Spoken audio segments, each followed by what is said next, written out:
Chapter 5 है बेटा, और इस चैप्टर 5 में हमको पढ़ना है समांतर श्रेणी। समांतर श्रेणी, और इस श्रेणी को श्रेणी भी बोलते हैं, तो कंफ्यूज मत होना, एक ही चीज़ है। जो लोग बोल रहे हैं अभी उन्हीं से पूछेंगे कि वो सब होता क्या है। अब इसमें सबसे पहले हमको एक चीज़ पढ़नी है, स्टार बनाकर लिखिए सभी लोग, अनुक्रम।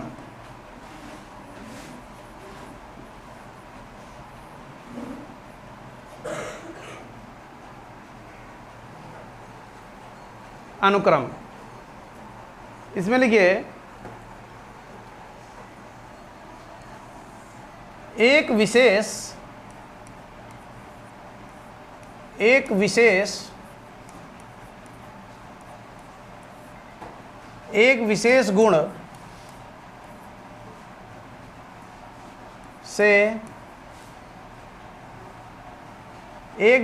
गुण से चलने वाली श्रृंखला,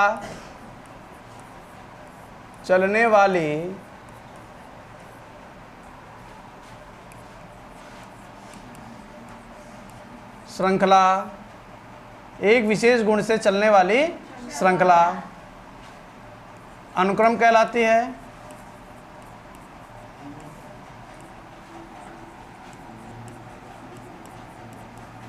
अनुक्रम कहलाती है।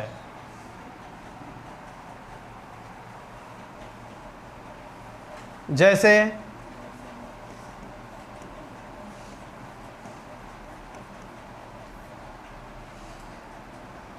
हमने लिखा 2, इधर देखो 4, 8, 16, 32 डैश डैश डैश।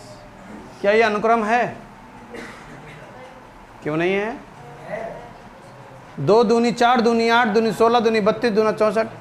एक विशेष गुण है नहीं इसमें? हाँ, एक विशेष गुण है कि नहीं इसका? एक विशेष गुण होने की वजह से ये क्या है? अनुक्रम है। ये अनुक्रम है। 1, 5, 9, 13, 17 डैश डैश डैश। क्या ये भी अनुक्रम है? ये अनुक्रम नहीं है। 1, 5 के बीच में कितने का अंतर है? 4। तो 5, 4 के बीच में 5 और 9, इनके बीच का अंतर कितना है? 4। इनके बीच का, इनके बीच का, इनके बीच का, तो अनुक्रम का है नहीं है। एक विशेष गुण है नहीं? एक विशेष गुण है कि नहीं है?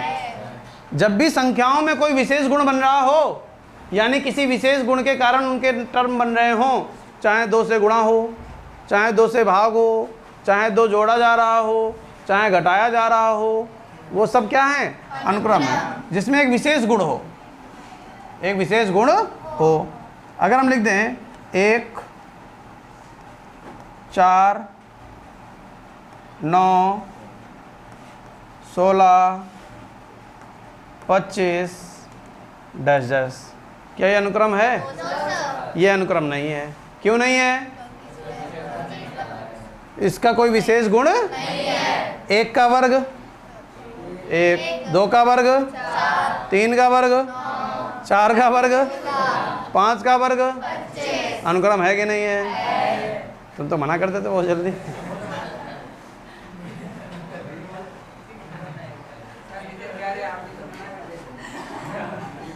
Zero, 1, 8, 27, 64 dash dash dash.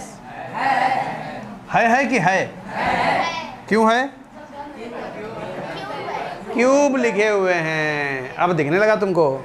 तुम्हारा मोतियाबिंद हमने छांट दिया। 0 का क्यूब 0, 1 का क्यूब 2 का 3 का और 4 का, तो क्या अनुक्रम है? तो आज के बाद तुमको इस बात को समझने में कोई दिक्कत तो नहीं होगी कि अनुक्रम क्या होता है? टिपो टिपो टिपो। यहाँ इनका जो गुण है वो लिख लेना, घर जाके पता लगा दिखे ना तुमको। हाँ, तो गुण लिख लेना। यहाँ क्या हो रहा है, 2 से भाग हो रहा, गुणा। यहाँ +4 हो रहा है, यहाँ वर्ग हो रहा है, यहाँ घन हो रहा है। गुण भी लिख दिया हमने। बताओ तुम्हारे लिए क्या क्या नहीं करते, तुम पढ़ते ही नहीं बिल्कुल। हाँ, मैम ने बताया था अनुक्रम क्या होता है? हाँ, नहीं बताया? कल लिखवा दो।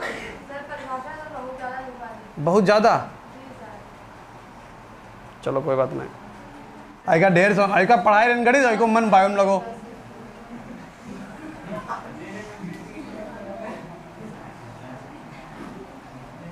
लिखिए श्रेणी। चलो बताओ, तुम बताओ तुम्हारी मैम ने क्या बताया श्रेणी के बारे में? ले,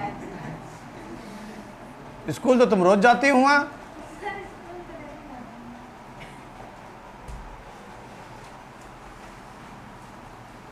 श्रेणी इसमें लिखिए अनुक्रम के पदों को, अनुक्रम के पदों को प्लस या माइनस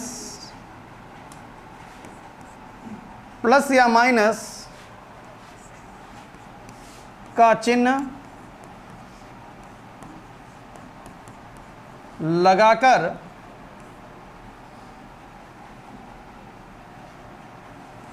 बनी श्रृंखला,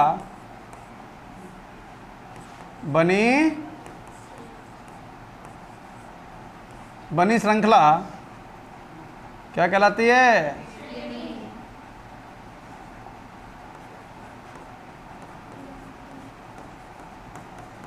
श्रेणी कहलाती है। श्रेणी कहलाती है,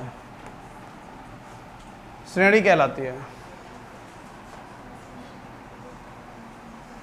क्या तुम्हें बात समझ में आ गई? यहाँ तक कोई समस्या? कोई समस्या नहीं। अब बनी श्रृंखला श्रेणी कहलाती है। अब समझो, जैसे कोई विशेष नहीं लिखेंगे, ऐसे इसी में समझ लेंगे। जैसे पहली श्रृंखला अनुक्रम दिख रहा है 2, 4, 8, 16, 32 डैश, इसी को लिख लो 2 + 4 + 8 + 16 + 32 + डैश। ये क्या बन गई? श्रेणी बन गई। नहीं समझे? -2 -4 -8 -16 -32 माइनस का डैश क्या बन गई? प्लस का 1 प्लस का 5 प्लस का 9 प्लस का 13 प्लस का 17 प्लस का डैश क्या बन गया? -1 -5 -9 -13 -17 डैश क्या बन गई? प्लस का 1 प्लस का 4 प्लस का 9 प्लस का 16 प्लस का 25 प्लस का डैश। अब लिखेंगे श्रेणी के प्रकार। श्रेणी के प्रकार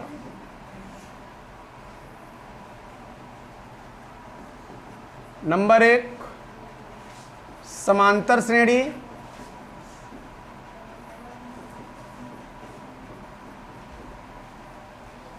नंबर 2 गुणोत्तर श्रेणी,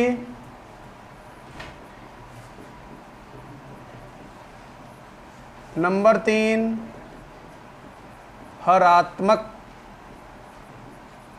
हरात्मक श्रेणी।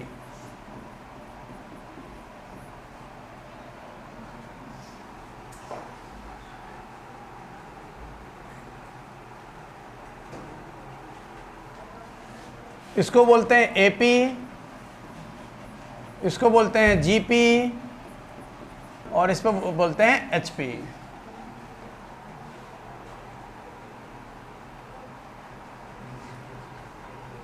लग गया?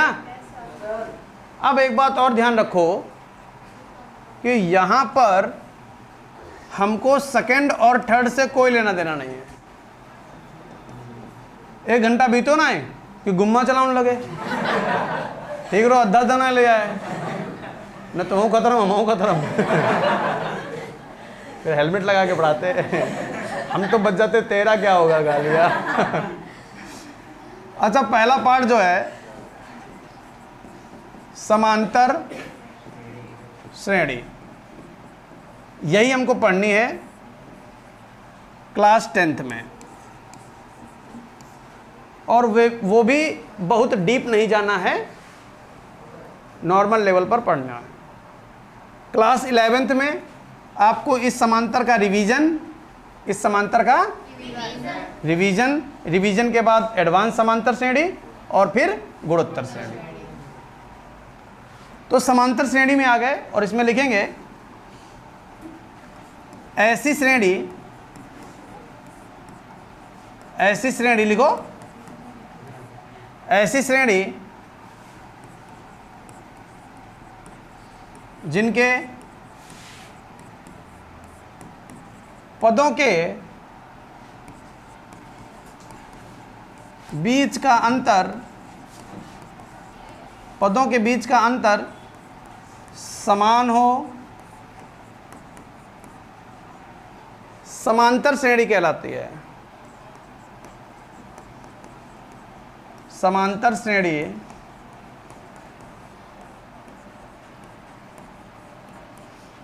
कहलाती है जैसे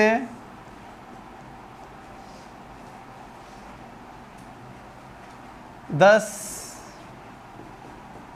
12, 14, 16, 18,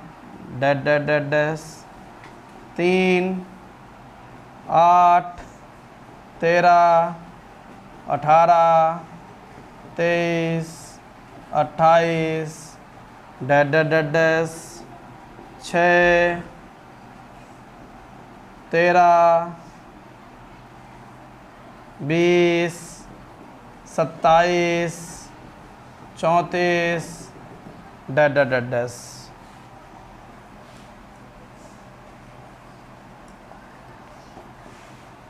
100, 95, 90, 85, 80,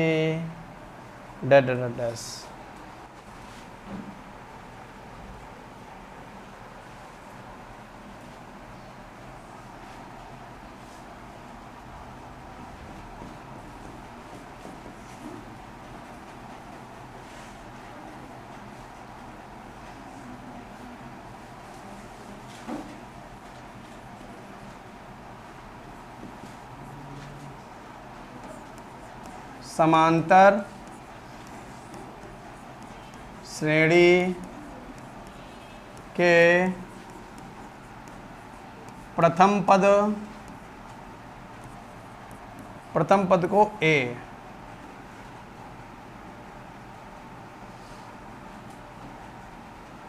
या ऐसे लिखो, समांतर श्रेणी का प्रथम पद बराबर ए, तो थोड़ा कम लिखना पड़ेगा। समांतर श्रेणी का प्रथम पद बराबर ए, द्वितीय पद A2, तृतीय पद A3,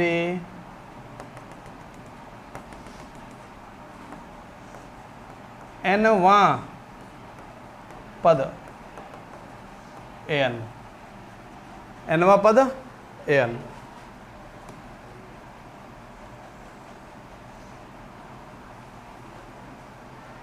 दूसरा, समांतर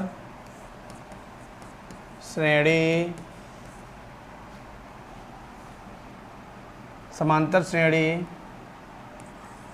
का सार्व अंतर या सर्वांतर। समांतर श्रेणी का सार्वंतर या सर्वांतर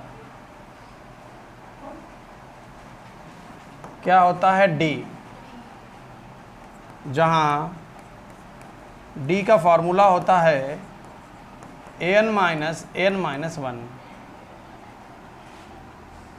बहुत ध्यान से लिखना, उल्टा सीधा मत लिखना। an ये बीच में माइनस है और n के साथ -1 है। अर्थात डी के बहुत सारे फॉर्मूले बन जाएंगे। डी बराबर a2 माइनस a1, डी बराबर a3 माइनस a2, डी बराबर a4 माइनस a3, नहीं समझे? a5 minus a4। क्लियर हुआ? नहीं क्लियर हुआ? बना लो, ये भी लिख लो नीचे। नंबर 3, नोट नंबर 3 है ना?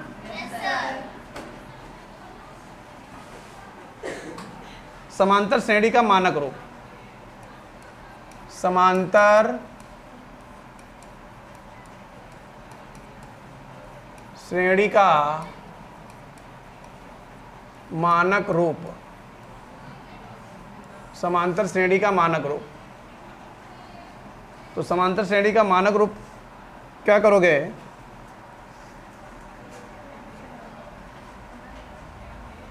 समांतर श्रेणी का मानक रूप जो होता है वो होता है a, a plus D, a plus 2d, a plus 3d, a plus 4d, dash.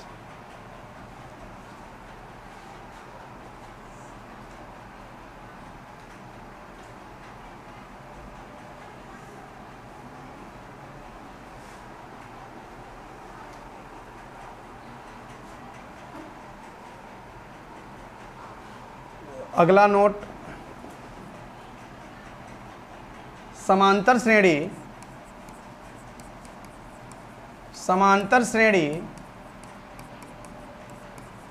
के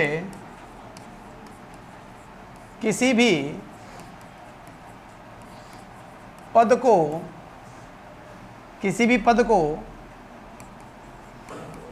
ज्ञात करने के लिए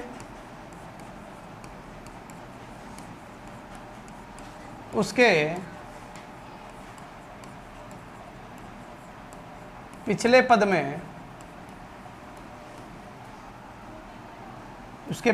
में डी जोड़ देते हैं।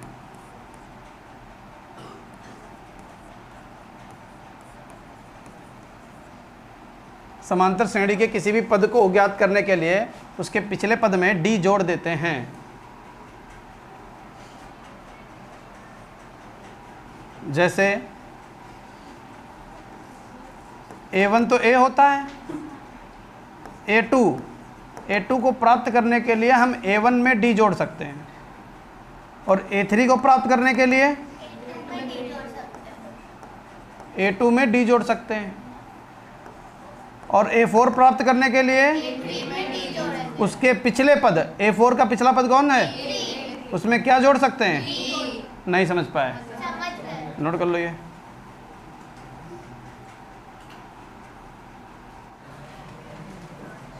नोट नंबर 5, यदि a, b, c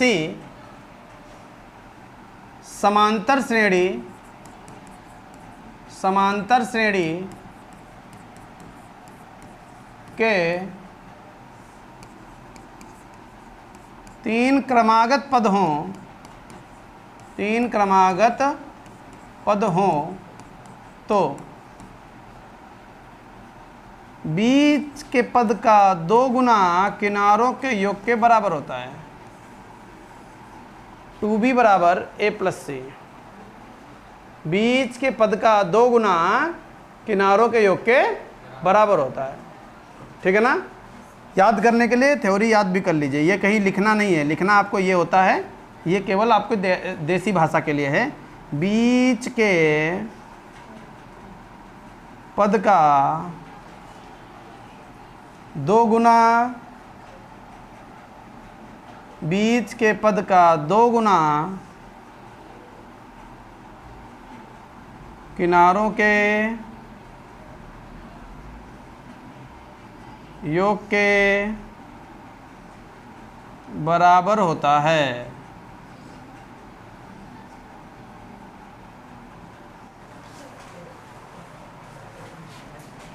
exercise 5A example पढ़ने जा रहे हैं। एग्जाम्पल नंबर 1, संख्याओं की निम्नलिखित सूचियों में से कौन से समांतर श्रेणी में हैं? यदि इनमें कोई समांतर श्रेणी है तो उनके अगले 2 पद लिखिए। समांतर श्रेणी में नहीं है। और यदि इनमें कोई समांतर श्रेणी में है तो उनके अगले 2 पद लिखना है। जैसे लिखा हुआ 4, 10, 16, 22 डैश।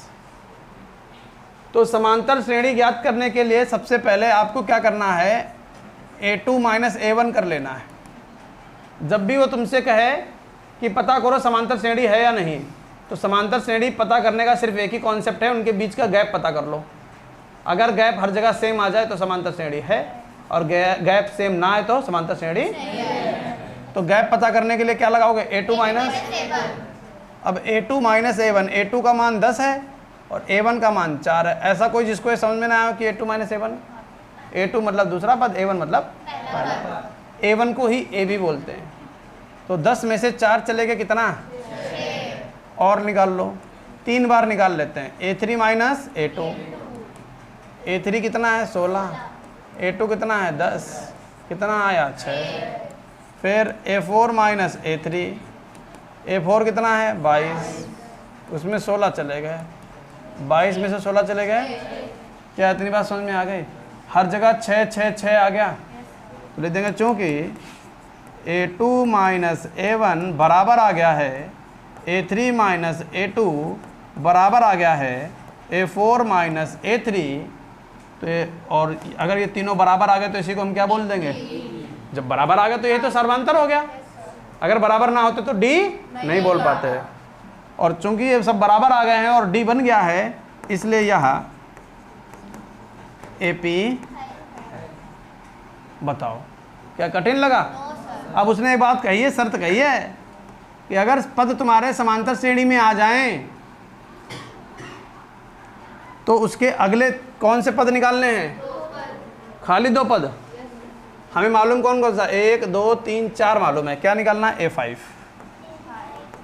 अभी बताता, किसी भी पद को पता करने के लिए A4 में D जोड़ दिया करते हैं। A4 कितना है 22, D कितना है 22 6 नहीं समझे। फिर A6, A5 plus D, A5 कितना है प्लस 28 6 लग गया क्वेश्चन। बताओ समझ में आया? नोट कर लो। इसका दूसरा पार्ट देखिए। दूसरे पार्ट में कह रहा है 1 comma minus 1 comma minus 3 comma minus 5 comma dash. अब ये बताओ बेटा बहुत ध्यान से कि A2 माइनस A1 करोगे कि नहीं करोगे? A2 का मान, जब भी माइनस लगे हो तो ब्रैकेट जरूर लगा लेना, माइनस। A1 का मान 1 माइनस 1 सामने लिख दो ना, -1 और -1 -2। फिर A3 माइनस A2, A3 का मान -3 minus -1 -3 plus 1 -2। A4 minus A3, A4 का मान -5 -3 -5 प्लस 3 -2। बोलो कोई समस्या? अब क्या करेंगे? क्योंकि A2 माइनस A1 बराबर आ गया A3 माइनस A2 बराबर आ गया A4 माइनस A3 बराबर आ गया D के, इसलिए यह AP है। और अगर AP है तो A5 का फॉर्मूला A4 प्लस D और A4 -5, D का मान -2, ब्रैकेट जरूर लगाना वरना गलत हो जाएगा। -5 प्लस माइनस माइनस का, क्लियर है? A6 कैसे निकलेगा? A5 plus D। समझ में आ रहा है तुम लोगों को? दीपिका नींद आने लगी तुमको? क्या? -7 -2, -7 -2 कितना होता है? क्लियर? तीसरा पार्ट देखो, लिखना था क्या?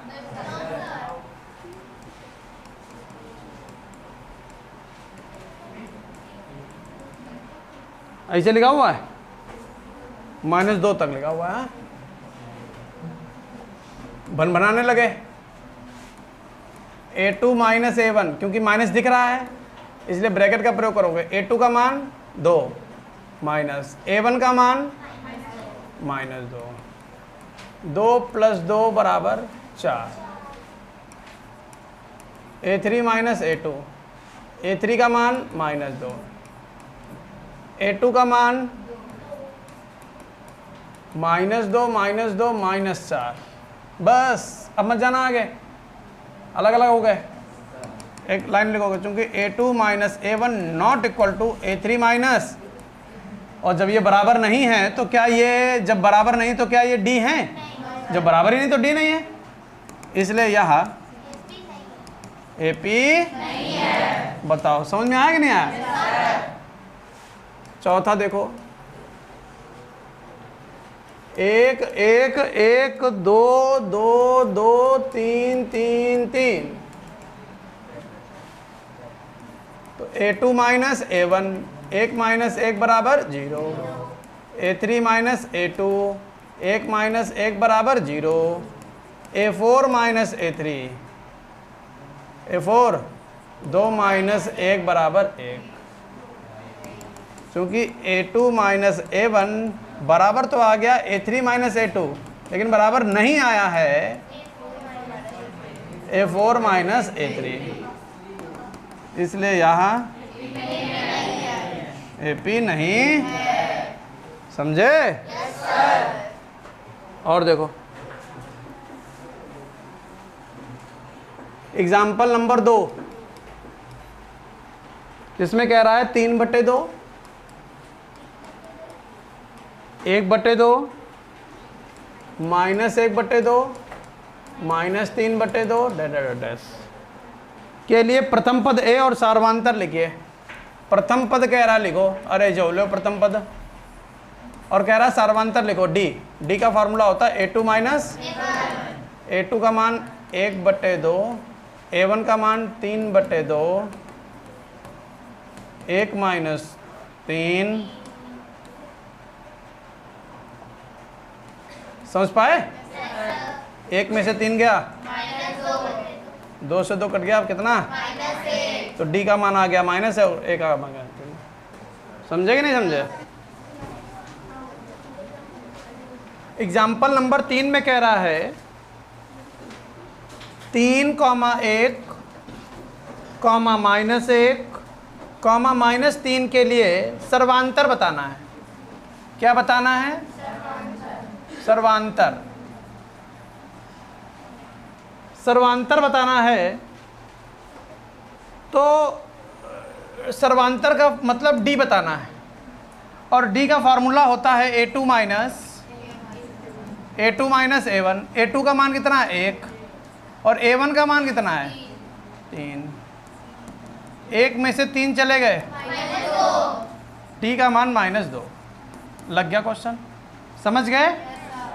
एग्जाम्पल नंबर 4 देखिए, कह रहा है K के मान के लिए, ये इंपॉर्टेंट क्वेश्चन है, K + 9, 2K - 1,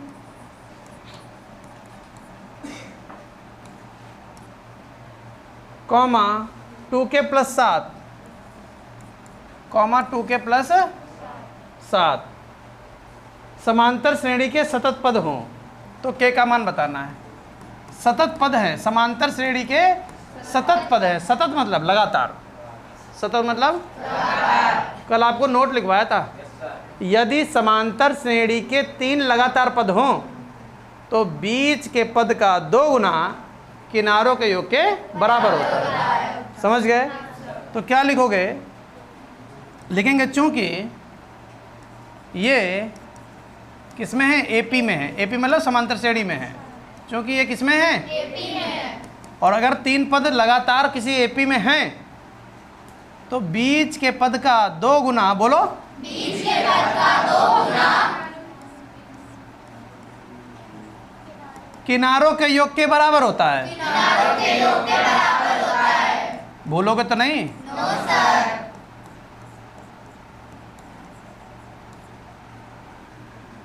दो दूनी 4 के माइनस 2 बराबर 2k plus 7 plus k plus 9,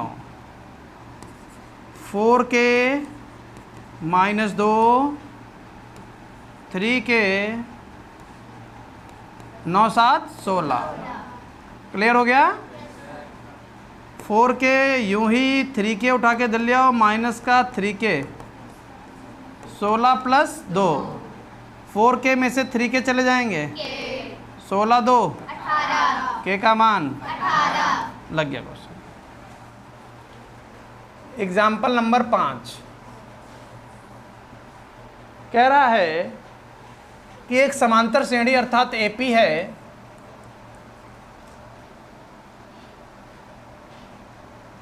एक समांतर श्रेणी अर्थात एपी है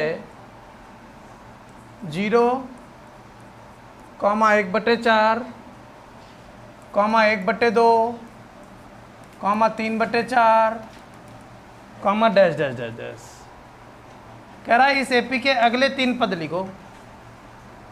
हमको शो कितने हो रहे हैं? 4, यानी 5वां, 6ठा और 7वां पद चाहिए। बोलो हाँ या ना? तो ए का मान बताओ कितना है? 0 है ए का मान। ए का मान कितना है? 0। फिर हमें चाहिए डी का मान। डी का फॉर्मूला होता है A2 माइनस A1। A2 अर्थात, हेलो, हाँ था, फिर घर पर हैं? हाँ हाँ,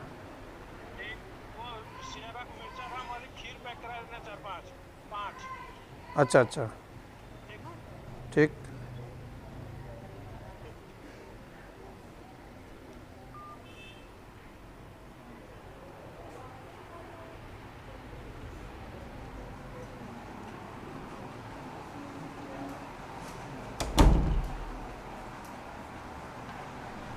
बेटा हाँ, डी का मान कितना है? A2 minus.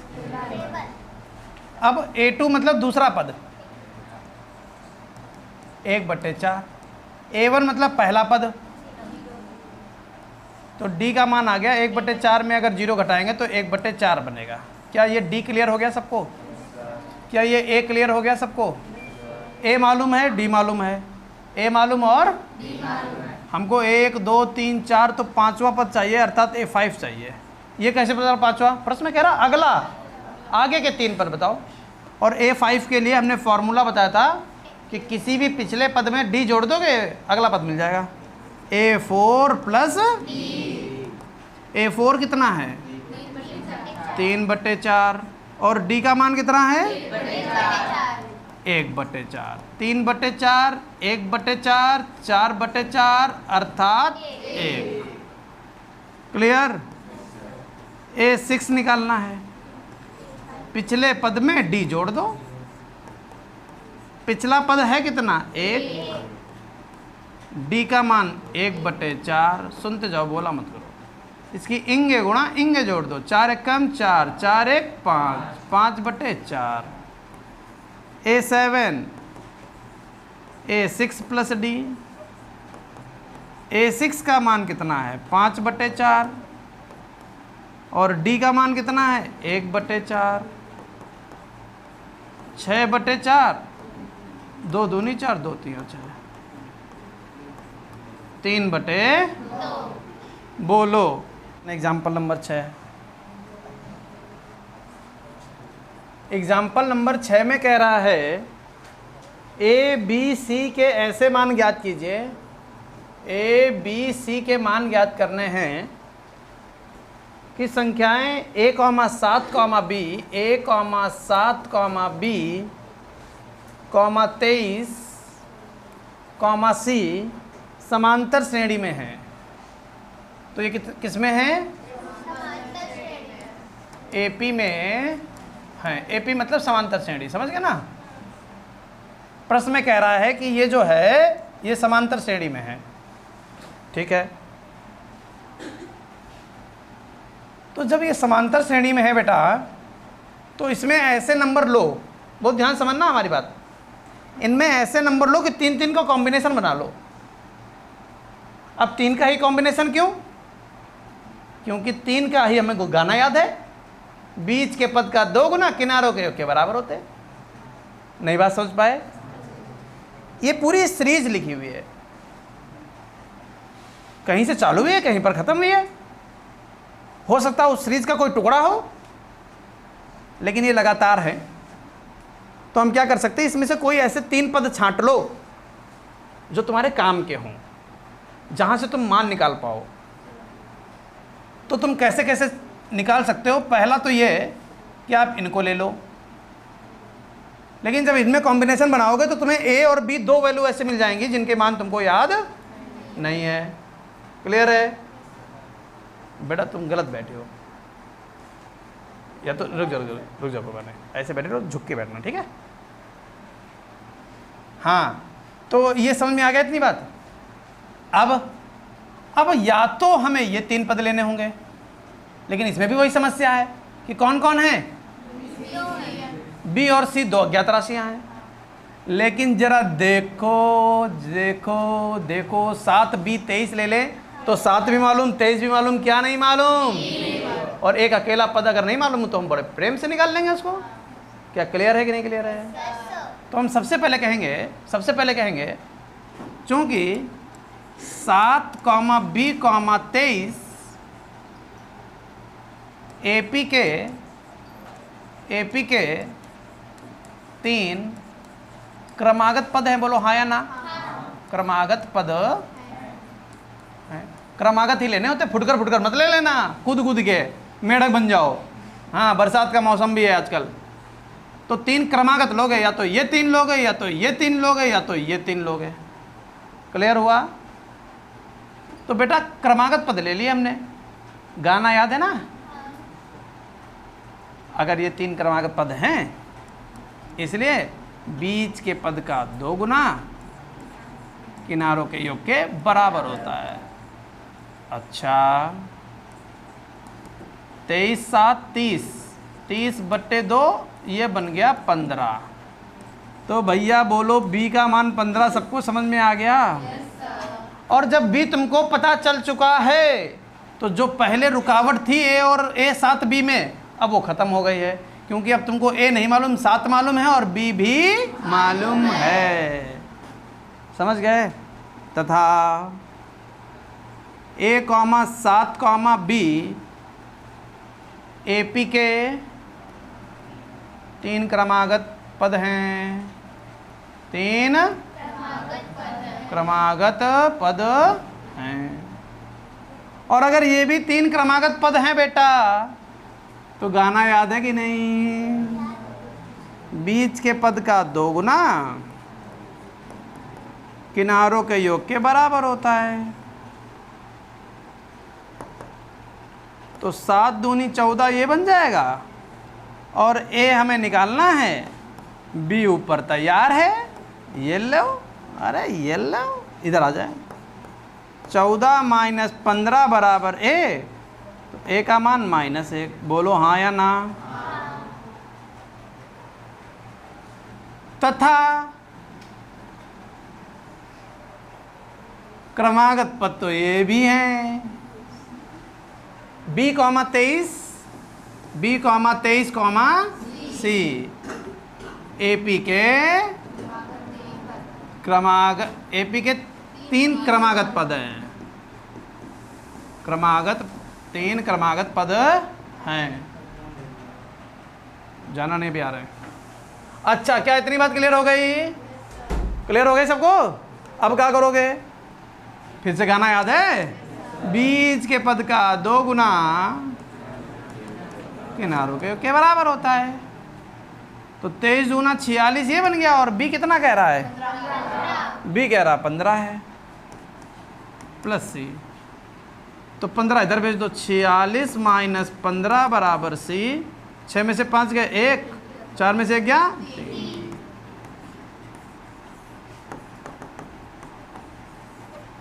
अतः अपने आप लिख लियो। समझ में आ गया? एग्जाम्पल नंबर 7 बहुत आसान है। देखना, तो एक नई चीज़ तुमको सीखने को मिलेगी, जिसमें कह रहा है कि समांतर श्रेणी का nवां पद 6n + 2 है। nवां पद जिसको हम an बोलते हैं, जो दिया गया है तुमको 6n + 2, nवां पद यानी an बराबर 6n + 2। और कह रहा है इसका सर्वांतर ज्ञात करो। सर्वांतर आप तब ज्ञात कर पाओगे जब तुमको इसका a1 और a2 वगैरह मालूम होगा। a1 का मान बताओ कितना आएगा? a1 का मान आएगा 6। देखो, जहाँ n था वहाँ आपने क्या रख दिया? अरे तो जहाँ n है वहाँ 1 रखने में क्या दिक्कत है? पहले जोड़ दोगे कि गुणा करोगे? 6 कम 6 + 2 बराबर कितना? 8। अरे पूछ तो d रहा था, निकाला तो हमने a1। अरे जब तक a1 मालूम नहीं होगा तब तक d नहीं निकलेगा। फिर मालूम तो a2 भी करना पड़ेगा d निकालने के लिए। a2 कैसे निकालोगे? जहाँ n था वहीं तो 2 रखा है, जहाँ n है वहाँ 2 रख दो। 6 × 2 + 2, 6 दूनी 12 + 2, 12 2 14। a1 और a2 क्लियर हो गया? यहाँ तक बताओ कोई समस्या? d का फॉर्मूला बताओ नीरज। आ का